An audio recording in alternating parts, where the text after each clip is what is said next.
¿Qué tal? Les damos la bienvenida a esta nueva temporada del programa La Palabra por UMAC TV, la televisión universitaria y cultural de Magallanes, como siempre presentes en la Feria del Libro Dinko Pavlov, organizada por la ilustre Municipalidad de Punta Arenas. En esta versión 2023 estamos montando aquí un estudio en la Sala de Literatura del Centro Cultural Claudio Paredes Chamorro, que es donde se está realizando esta Feria del Libro, para conversar con escritores y escritoras invitadas a participar de esta feria. En esta ocasión estamos con la periodista reconocida a nivel nacional e internacional también, Alejandra Matus Acuña. ¿Cómo estás? Muy bien, gracias.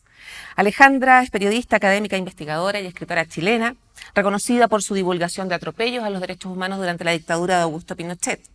Y viene a hablar del rol de las mujeres en los medios de comunicación. ¿Ese tema fue propuesto por ti? ¿Pedido? Sí, bueno, hubo un diálogo entre propuestas, contrapropuestas y llegamos a ese tema, Sí, que ya profundizaremos más en eso. sí. Tú naciste en San Antonio el 11 de enero de 1966, a los 11 años te mudas hacia Iquique, luego te trasladas a Calama, donde terminas tus estudios secundarios y después te estableces en Santiago, donde estudias periodismo en la Pontificia Universidad Católica de Chile. Eso es en época de los fines de los 80. Comienzo de los Comienzo 80. de los 80. Sí. Y después te titulaste como máster en Administración Pública en la Harvard Kennedy School, a propósito después de lo que pasó con el libro negro de la justicia chilena, cierto que tuviste que partir a Estados Unidos. Pero haciendo un poco de memoria respecto de lo que fue tu educación escolar y también universitaria, ¿cómo crees que esa educación que recibiste, que escogiste o que recibiste, y esos territorios en donde viviste tus primeros años han influido en tu manera de mirar el mundo? Bueno, obviamente no escogí porque era una niña y estudié en los lugares donde mi mamá hacía clases. Mi mamá era profesora básica y no sé si he salido de ese lugar. O sea, no es como que, por ejemplo, hoy día, esta mañana, estaba escribiendo un prólogo para un libro de la Red de Mujeres del Norte Grande, que edita una ex compañera del liceo, la Pati Viguera, la comadre la madrina de mi hijo menor, Jimena Muñoz, también compañera del liceo. En fin, yo sigo en contacto muy presente con todo lo que fue mi infancia y adolescencia, como que hice amistades de por vida. Me siento nortina, aunque nací en San Antonio, me siento nortina, soy de ascendencia diaguita, así que para mí es parte de mi historia, de mi presente, no lo puedo mirar como pasado. Y también, por supuesto, que informa todo lo que hago. Te da perspectiva. Claro, yo siempre cuento esta anécdota de que yo tuve la suerte, la fortuna de estudiar en Harvard. Y cuando uno está en Chile y mencionan Harvard, que es considerada la mejor universidad del planeta y que tiene la biblioteca más grande del mundo y todos puros récords así impresionantes, y uno llega a Harvard y conoce a personas que están estudiando ahí, te das cuenta que yo diría que el 95% más o menos de las personas son personas comunes y corrientes, como nosotros, como nosotras. Hay un 5% de genios, digamos, o genias, que digamos, llegan a esa universidad porque están extraordinariamente lejos de nuestra capacidad de entendimiento, pero la mayoría de las personas son gente comunes que han tenido la posibilidad de acceder a la mejor universidad del mundo. Mis compañeros de Calama, de escuela pública, del Liceo B8 de Calama, no son más tontos ni más tontas que las personas de Harvard. Solamente no tuvieron la oportunidad ni la suerte de poder postular o aspirar, porque aspirar también es una manera de llegar. Claro. No pudieron aspirar a esa universidad. Y yo creo que para mí es una constatación cotidiana de las múltiples y sutiles divisiones que hacemos entre las personas en Chile, Esta idea de que las personas llegan alto porque son más inteligentes no es real.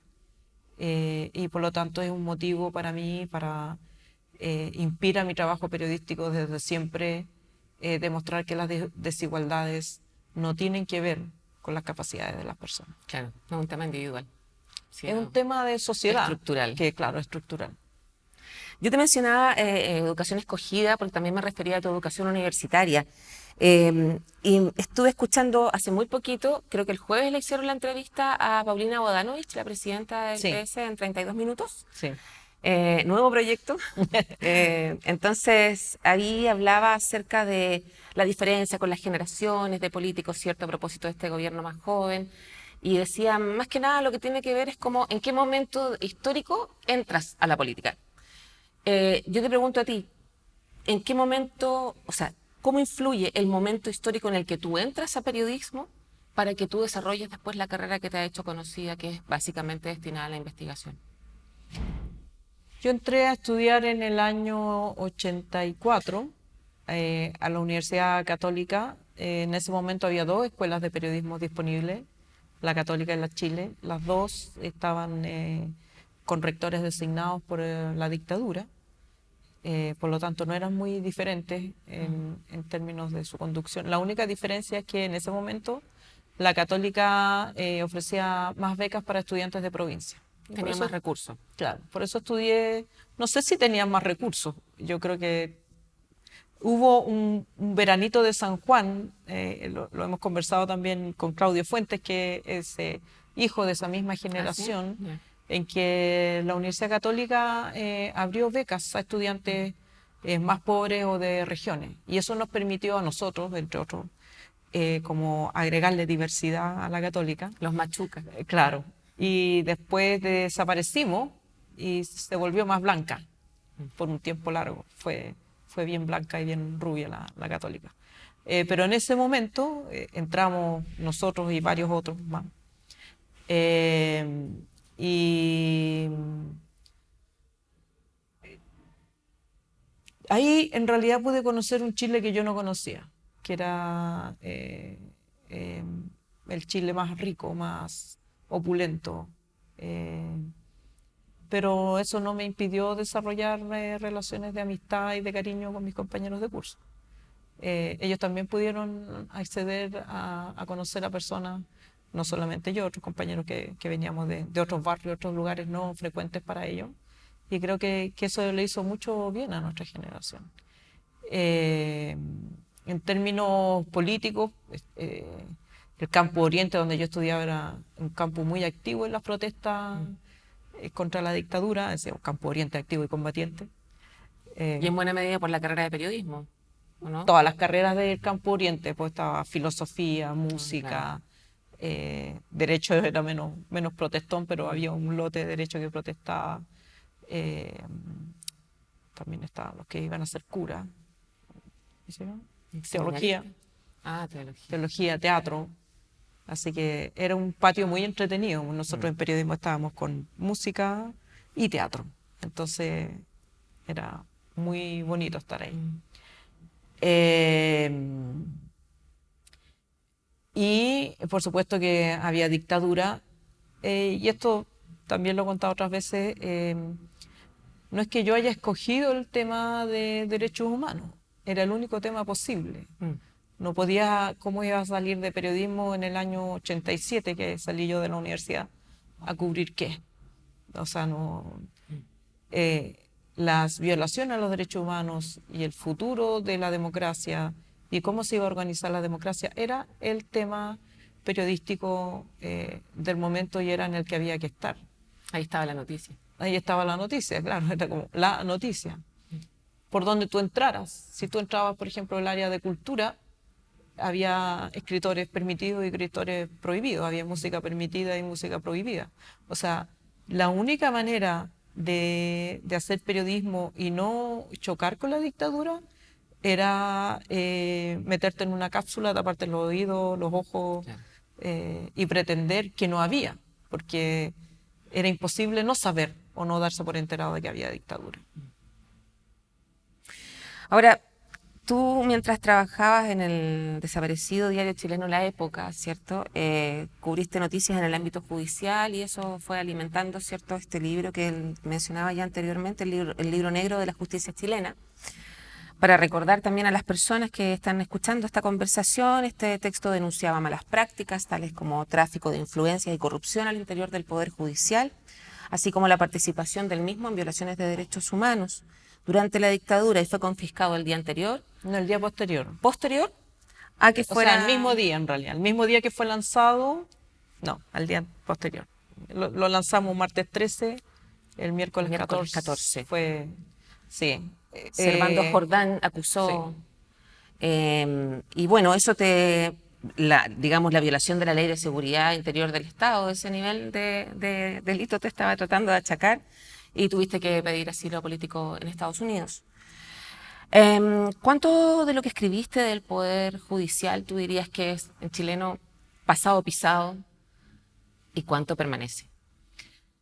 Bueno, pasado pisado el proceso penal. El proceso penal es aquella parte del derecho que se dedica a la investigación, castigo de los delitos, de violaciones, asesinatos, crímenes en general. Porque está también el derecho civil. El derecho civil, por ejemplo, no ha sido reformado, por lo tanto se mantiene igual. Se han creado otras jurisprudencias, el derecho laboral se amplió, el derecho de familia, el ambiental, pero el derecho penal, que es como el corazón de la judicatura, cambió radicalmente.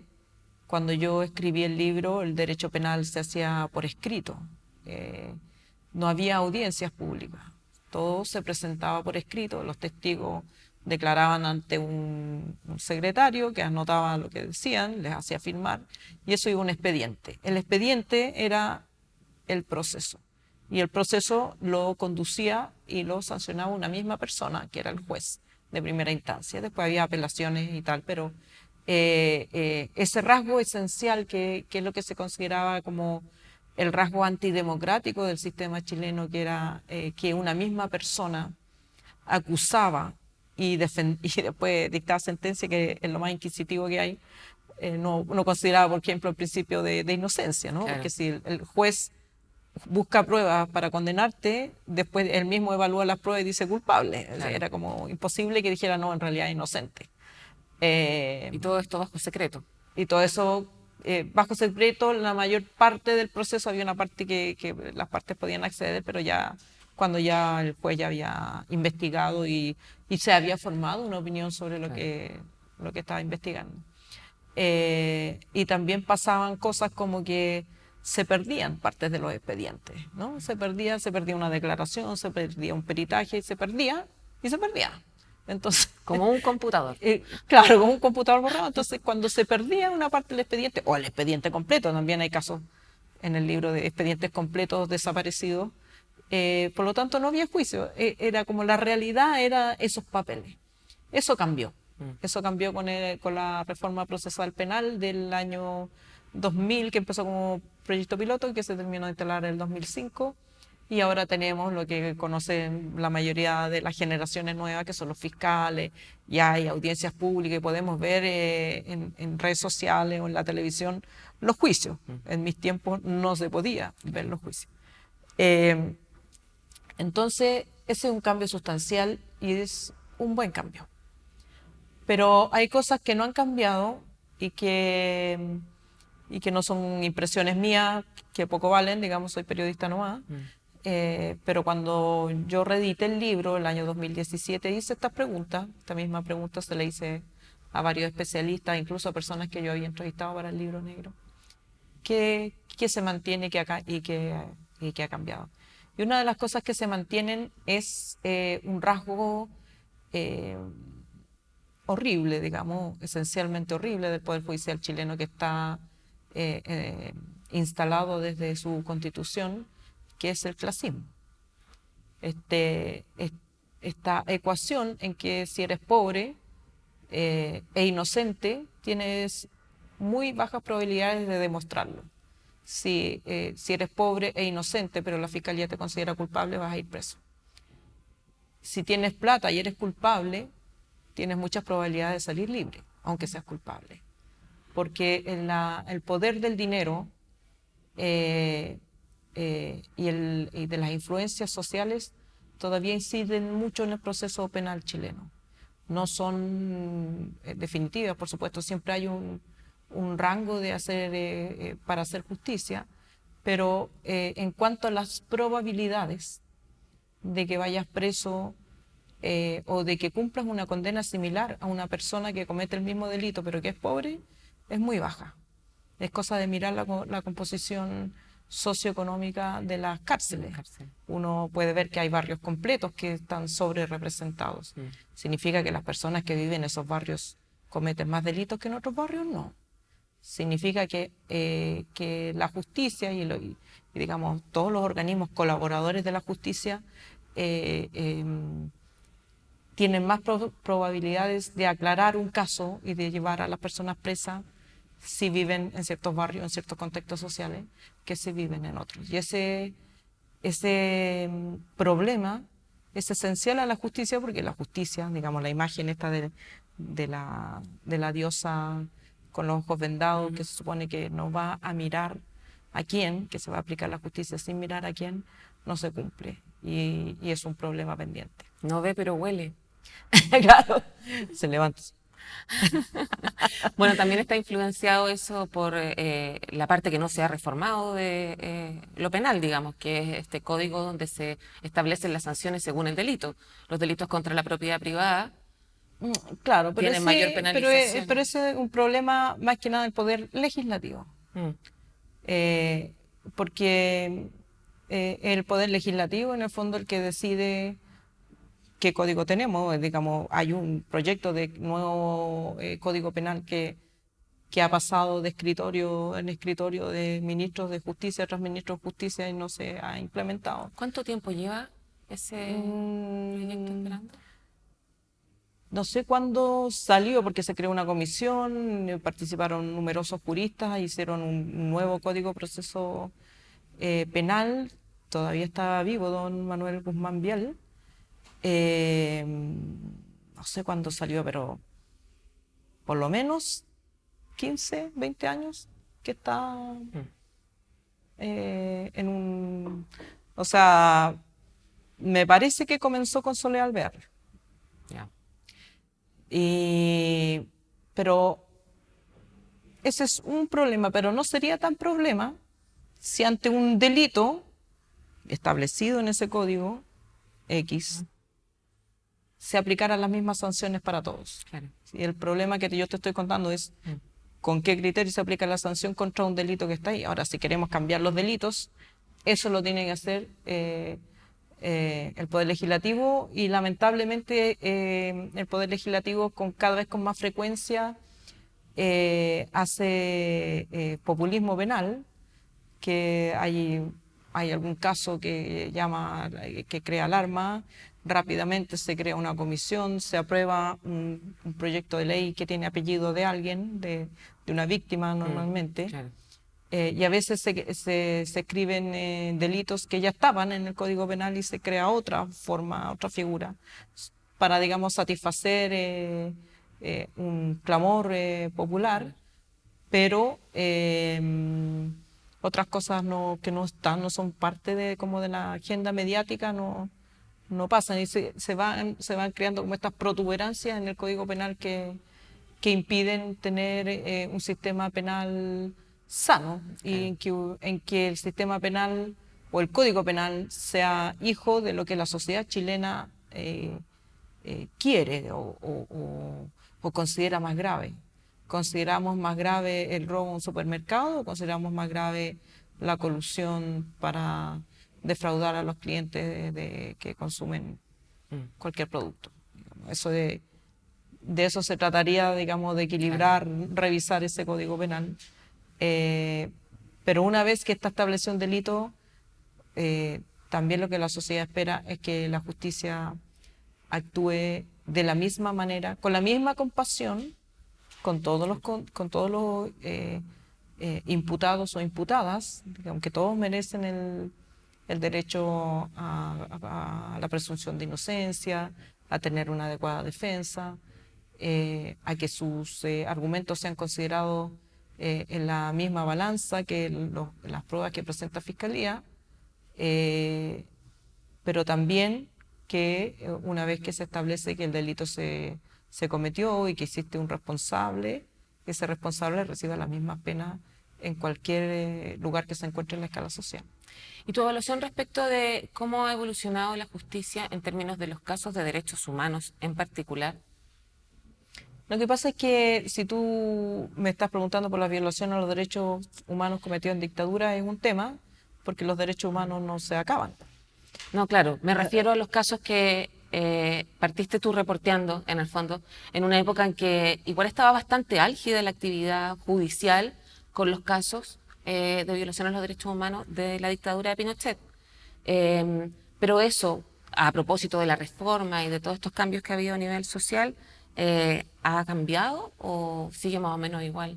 Lo que pasa es que no es lineal, no hay una evolución lineal que yo pueda seguir partido de un 0 a 100, digamos, ha ido variando la intensidad de la labor judicial respecto de los casos, y tiene que ver también con lo que ocurre fuera del Poder Judicial, pues el Poder Judicial no está en Marte. Claro. Entonces, en los primeros años de democracia, estaba todo el debate de si se iba o no a aplicar la ley de amnistía que se había dictado durante dictadura.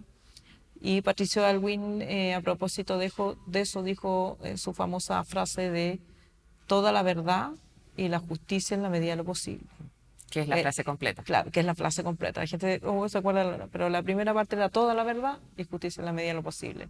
Que causó, por supuesto, mucha polémica, pero por lo menos el entendido de los 90 es que se iba a investigar a fondo todos los casos, se iba a tratar de esclarecer quiénes eran los autores de los delitos y dónde estaban, por ejemplo, los detenidos desaparecidos. Ese esfuerzo logró resultados, no los suficientes, no para todas las víctimas, pero logró resultados como enviar preso a Manuel Contreras, el director de la DINA, y digamos los principales agentes de ese organismo represivo. Se quedó corto en verdad y se quedó corto en la magnitud de los delitos, porque también esto fue una definición política del gobierno de Patricio Aylwin, de decir nos vamos a concentrar en los casos con resultado de muerte o posible resultado de muerte, ejecutados y detenidos desaparecidos. Se dejó fuera tortura, se dejó fuera despidos injustificados, se dejó fuera tortura en cuarteles policiales, se dejó fuera muchos otros delitos que pudieron haberse juzgado también. En una segunda ola se amplió esta visión a tortura, después que Pinochet había caído preso en Londres y que generó un nuevo ímpetu, una nueva presión hacia la justicia para que demostrara si iba a ser capaz de juzgar a Pinochet en Chile. En esa segunda ola se agregó tortura, pero como parte de un reconocimiento social de que existió la tortura y que afectó a miles de personas, pero no como un delito que la justicia debiera abocar. De hecho, conozco muy pocos casos, he contado con los dedos de una mano, los casos en que ha habido condena por torturas con personas que sobrevivieron a la dictadura, como si ya fuera premio haber sobrevivido, y eso borrara el delito. Claro. Y las enormes heridas que provocó. Además se creó esta comisión de tortura con un secreto de 50 años sobre los integrantes o los autores de la tortura. Y después de eso, yo creo que ha venido un periodo de silencio, de poner a los familiares y a los sobrevivientes como depositarios de un problema que es de ellos y no de toda la sociedad, y cuyas manifestaciones estamos viendo ahora con los 50 años, ¿no? con estas contradicciones o retrocesos en lo que se considera como necesario recordar, lo que se considera necesario castigar y lo que se considera necesario cambiar para el futuro. Me recuerda a esta expresión de conflicto mapuche, Claro, cuando es un conflicto del Estado. Y es un problema que nos atañe a todos. Exactamente. A todas. O sea, el 90% de los chilenos y chilenas, según estudios que se han hecho genéticos, todos somos descendientes de los pueblos originarios. Nos hemos olvidado de nuestras tatarabuelas, pero todos y todas somos hijos de esa mujer violada por un conquistador español. De esa chica, niña, violada por un conquistador español. ¿Pero se acuerdan del linaje del conquistador español? Claro, pero el conquistador tiene los nombres de las calles. Claro. Y todo, y digamos, la gente cuando saca a pasear sus apellidos, saca a pasear los apellidos de esos hombres, no los apellidos de esas mujeres.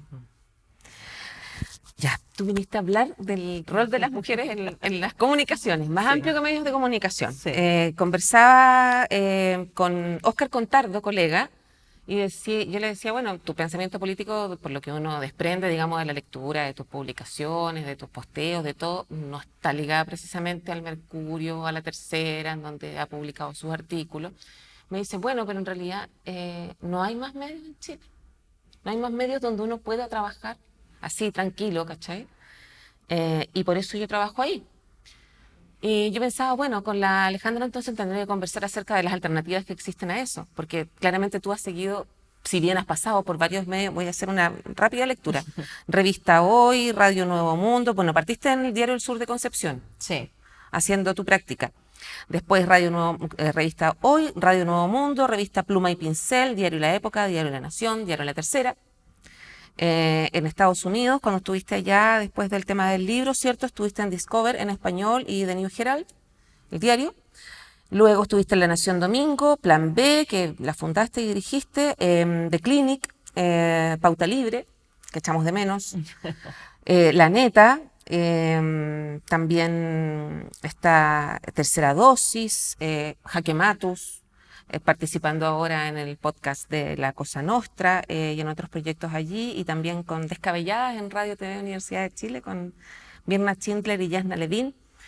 Y 32 minutos. Y 32 minutos, que es el último proyecto, ¿cierto?, con Darío Quiroga, pero que es parte de Cosa Nostra. Sí. No. ¿No? No, es parte de Cosa Nostra. Ah, no es somos parte. dos Cosa Nostreros que hicimos esto, digamos, igual somos amigos. Pero Ah, ya, no esto como aparece el logo de La Cosa Nostra, sí, entonces no, pensé que... nos alojamos ahí en esa página al principio, pero es un proyecto claro, aparte. Sí. Ya. Bueno, pero entonces tú en el fondo has buscado esas alternativas a los medios convencionales, a los medios tradicionales o empresariales, podríamos decir, siguiendo un camino que sabemos los periodistas que es súper complejo, porque normalmente lo que sucede allí es que hay muchos dolores de cabeza, muchas satisfacciones por la vocación, pero también muy poco dinero. ¿Tú estás cumpliendo un rol como mujer en las comunicaciones, haciendo este ejercicio de fundar en Chile medios de comunicación que antes para nosotros era como un poco más habitual, incluso en dictadura, y hoy que tenemos tan poca variedad? No sé si estoy cumpliendo un rol como tal cosa, ¿no?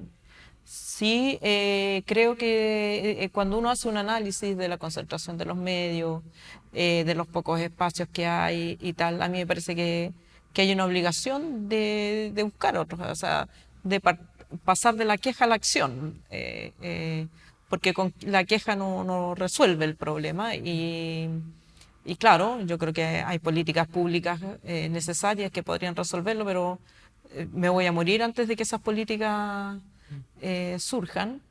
Y a mí me parece que hay una obligación, no con el periodismo, no con las mujeres o con tal grupo, sino que una obligación con la sociedad completa, de buscar espacios y sobre todo hacer periodismo en las plataformas en que la gente se informa, no al revés. O sea, yo podría con un par de amigos fundar una revista impresa, por ejemplo, y nos daríamos un gustito y escribir cosas muy muy sofisticadas y una revista boutique que se ganara premios en los concursos internacionales, pero estoy segura que lo leería muy poca gente.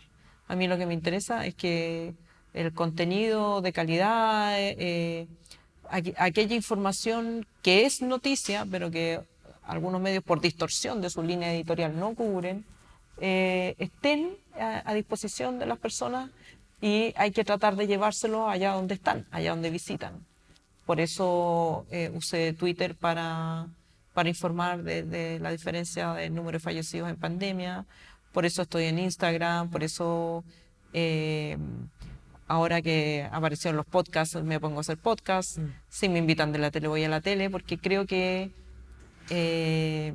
hay que tratar de llegar siempre lo más lejos y lo más masivamente posible con la información. Nunca es suficiente, nunca va a ser suficiente. Cada cosa que yo hago tiene una gota en un océano comparado con el espacio de la información que tiene y que se distribuye en los materiales de televisión, por ejemplo. No es nada, es una rayita en la pared.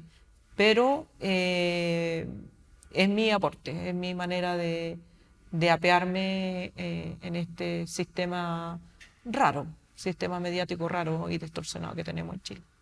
También es digamos, una forma de caminar por una ruta que en Chile no se ha recorrido tanto, y que es esto de la corresponsabilidad comunicacional con las audiencias, porque así como han surgido estas iniciativas de estas últimas, digamos, tienen que ver con la suscripción, Interferencia está en lo mismo, La Voz de los que Sobran, hay algunas iniciativas comunicacionales de ese tipo que antes no se veía mucho en Chile. No sé, de Monde Diplomatique podía ser que tú tenías como una plata así anual para eso, pero así como dentro de tu presupuesto mensual, destinar dinero a esos medios de comunicación que tú consideras que van a informarte eso, que no te está informando el resto de los medios, ¿es algo a lo que les has dado vuelta como reflexión y cómo lo ves en Sí, bueno, nosotros partimos en el plan B, en el tiempo análogo y escrito con esa idea, que también es una necesidad, porque principios del 2000.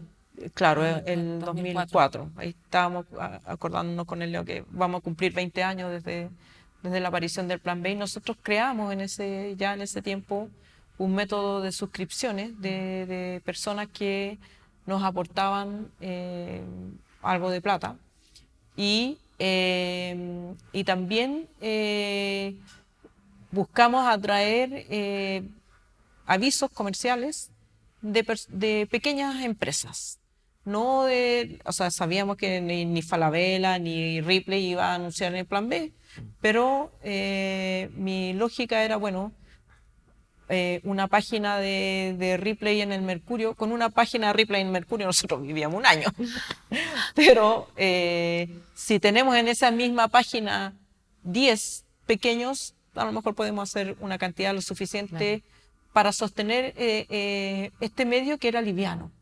O sea, igual en los medios que he construido o ayudado a construir son medios livianos, donde la plata que se consigue va fundamentalmente a pagar el recurso humano, y todo lo más se trata de conseguir gratis o con colaboraciones, porque, claro, me parece que se puede, que es una posibilidad para sustentar los medios hoy día, y que, claro, esa idea en el plan B, que era en respuesta a un sistema mediático que se alimentaba de otra forma, hoy día es posmoderno, porque ya no existe tampoco.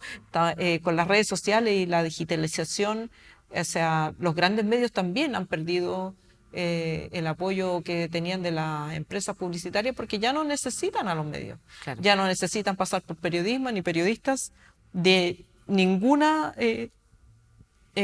postura o tendencia editorial. Simplemente van directamente, contratan a un influencer que no les hace ninguna pregunta, que no los va a investigar de nada, claro, y le ponen una chaqueta, un perfume, lo que sea, y ya llegan a su audiencia, o directamente a través de sus páginas. Entonces, en esta búsqueda que nosotros empezamos el 2000, hoy día en el medio digital se hace cada vez más habitual, porque no existe ya ese modelo original en que los medios captaban publicidad y con eso financiaban el periodismo. Ya no murió. Entonces, creo que cada vez más va a ser un modo más habitual, medios que sobreviven con suscripciones o pequeños avisajes. ¿Tiene un problema? Sí, que la gente elige o paga suscripciones por el medio que le gusta. Y tiende a ubicarse en una burbuja, y eso también es malo para el pensamiento crítico social en general.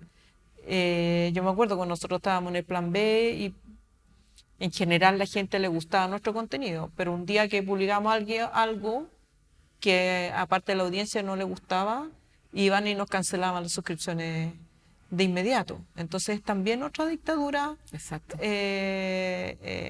Y a veces desde el punto de vista editorial hay una obligación de exponer a las audiencias a contenidos que no son necesariamente agradables.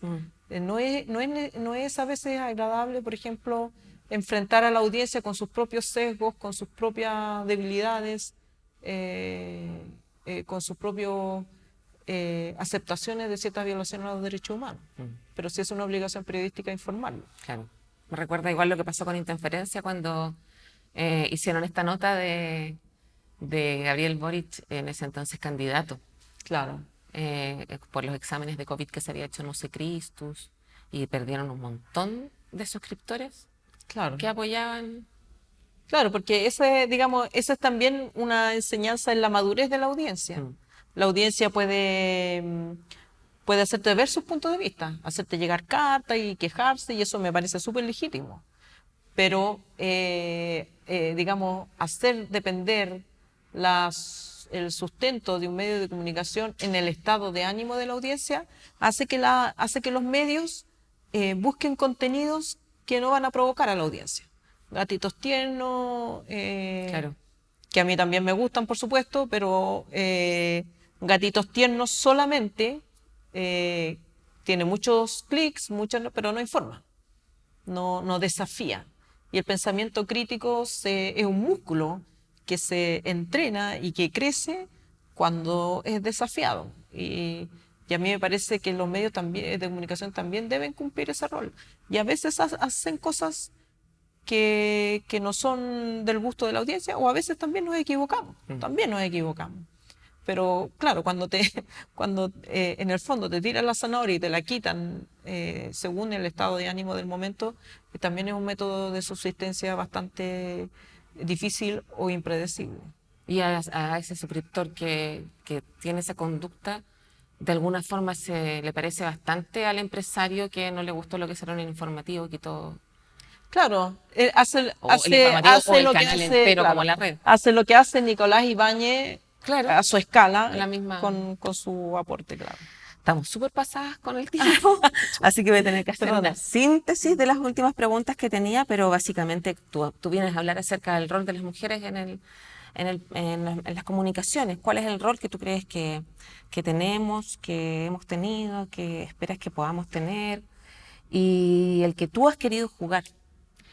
Y ahí, en ese sentido, igual te pregunto por... esta ha sido una reflexión que yo he hecho con, no sé, por algunas amigas, personas que están en el tema, por ejemplo, del feminismo, que dicen, ok, separatismo, y otras dicen, no, tenemos que formar mayorías, entonces hay que tener alianzas o aliades, digamos, con otras posturas que incluso puedan no tener la perspectiva de género que esperamos. Y a mí me parece que tú cumples un poco, o sea, a veces vives ese tipo de desafíos en el camino que te has trazado a ti misma. Entonces, estoy metiendo todo eso en una juguera para ver qué reflexión para finalizar esta conversación. Bueno, por ejemplo, yo estoy en Descabelladas, que de alguna manera podríamos decir es separatista porque somos solo mujeres.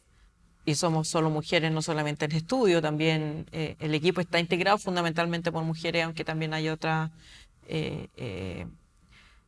identidades de género y también otras identidades sexuales. Hay bastante diversidad en el equipo de Descabelladas. Y por otro lado estoy en la Cosa Nostra, donde yo soy la única mujer, y Plan B, donde somos paritarios, o sea, no Plan B, 32 minutos, 32 minutos. el lapsus. Y yo creo que hay que ir a todas. Yo creo que hay que estar en todas y que algunos espacios necesitan una mayor protección y ser solo de mujeres para hacer ese punto de cómo es ser mujer. Hay mucho, o sea, la historia con nosotras recién comienza. Entonces no hay que, me parece a mí, perdón la palabra que yo usara, pero yo creo que no hay que pajearse tanto. Yo creo que hay que hacer y en el hacer descubrir lo que funciona, lo que no funciona. Como todavía estamos recién empezando a hacer, para mí la reflexión siempre viene después de empezar a hacer. ¿Y de eso vas a hablar ahora también? ¿En esta conversación con la gente que viene a la Feria del Libro? Sí, de eso y un poquito más amplio, por supuesto, no solo de mi experiencia, sino que de un análisis más global de lo que es ser mujer y estar en los medios de comunicación, no solamente trabajando en los medios de comunicación, sino que también cómo se representa a la mujer en los medios de comunicación. Muy interesante. Gracias, Alejandra, por esta conversación. Gracias a ti. Y a ustedes también por seguirnos en UMAC TV. Estamos aquí en la Feria del Libro Vinko Pavlov. Hasta una próxima oportunidad.